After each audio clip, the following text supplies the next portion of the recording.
Today I would like to take a class on the American scholar. The American scholar was actually a remarkable prose writing of American literature.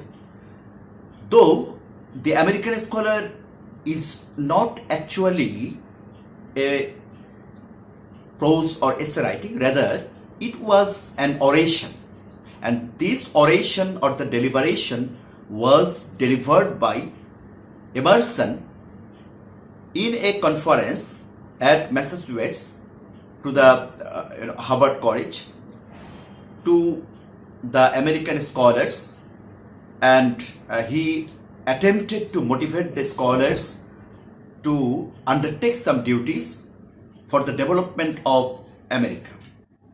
He had addressed the scholars in that conference, and he had expressed his opinion that America had been liberated many years ago, but still America was not an independent country in terms of culture and the tradition.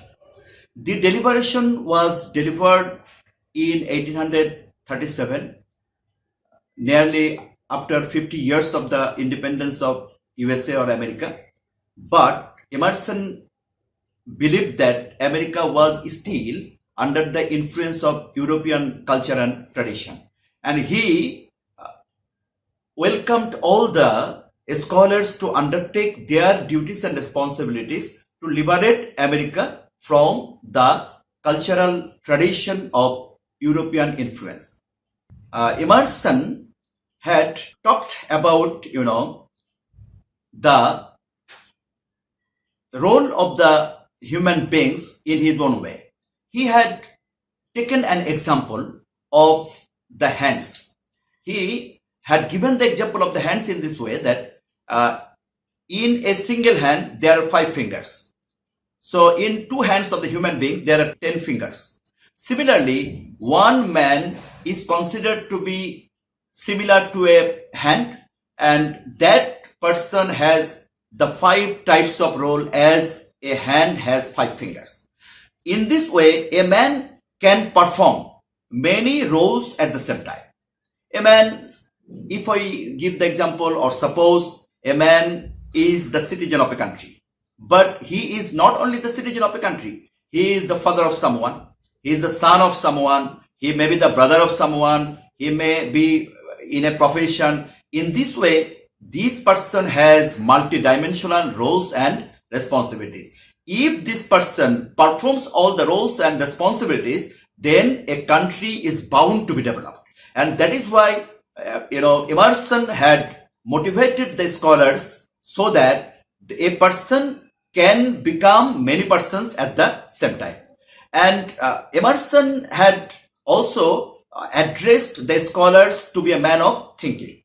Emerson believed that a scholar is a man of thinking, but he didn't believe that a man or a scholar should only be a man of thinking, because only a man of thinking cannot do anything. Rather, action should have to be added with thinking.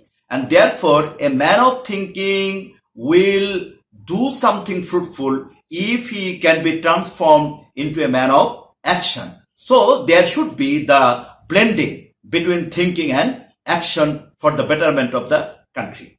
And afterwards, Emerson had talked about different types of influences on the mind of the scholar. A scholar should have to take influences or get influences from many sources like nature and from the past, and also from the experiences or action. Emerson had a remarkable quotation in this oration, and that is, know thyself and study nature.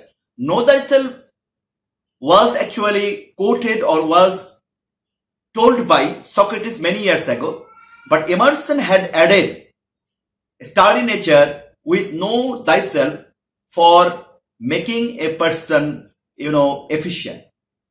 And so, if a scholar should have to be a befitting person in the society, he should take or get influences from nature. He should observe nature, because there are so many wise persons in this world who had got influences from nature to do something extraordinary. So this is the first influence that a scholar should get, or a scholar should have to be influenced. The second influence is the influence from the past. But the past is not found in the midst of nature. If you want to get, or if a scholar wants to get the influence of the past, the scholar should read books, because past is found in the books.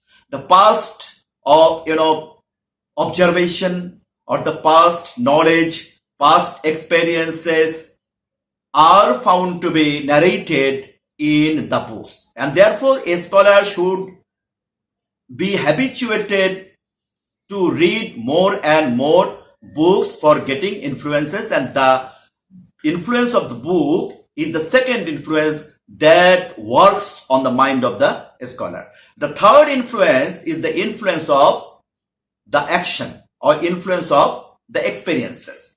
And Emerson told that only thinking is not sufficient. Definitely thinking is very much important for the betterment of the society, but thinking should be flourished into action.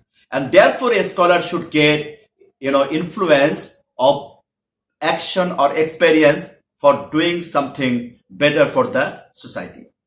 Now, Emerson had also explained something which can be considered to be the duties of the scholar.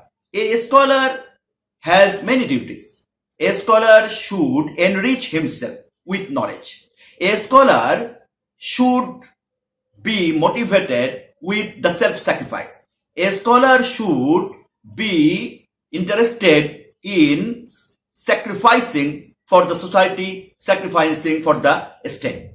And a scholar should, guide the other human beings to the development. A scholar should raise other person to the development. A scholar should cheer other human beings. Whenever other human beings will come in close contact with the scholar should give influence in inspiration to those persons, so that those persons will be motivated for doing something, for getting influences, for doing, for the betterment of the country. And in this way, a scholar can contribute to the society, contribute to the state. And, Emerson had also talked, about the self-reliance of America. He believed that America should not depend on other countries. If USA or America will be always dependent on the other country, then this country will not be a developed one. And so the scholars should march forward so that the country will progress forward and will be totally self-dependent. And Emerson had also talked about literature also. He believed that the literature of the poor, the literature of the street, the literature of the common people will survive for longer time. The literature of the rich people, the literature of a special sort of people will not be a perpetual factor. Rather, whenever the literature will be based on the lifestyle of the common people, based on the lifestyle of the poor people, based on the lifestyle of the street people, that literature will have the merit of being survived for long. And the belief of Emerson is evident in the literature. If we look around the extraordinary literature, we will find that those literature or those pieces of literatures are still surviving to the common people, or to the huge masses of people, because that literature had reflected or reflects the common society, common people. So in this way, if you go through the text after getting my lecture, I think it will be possible for you to understand this American literature well, and then you can take preparation for the coming exam. Thanks to all of you for your patient hearing.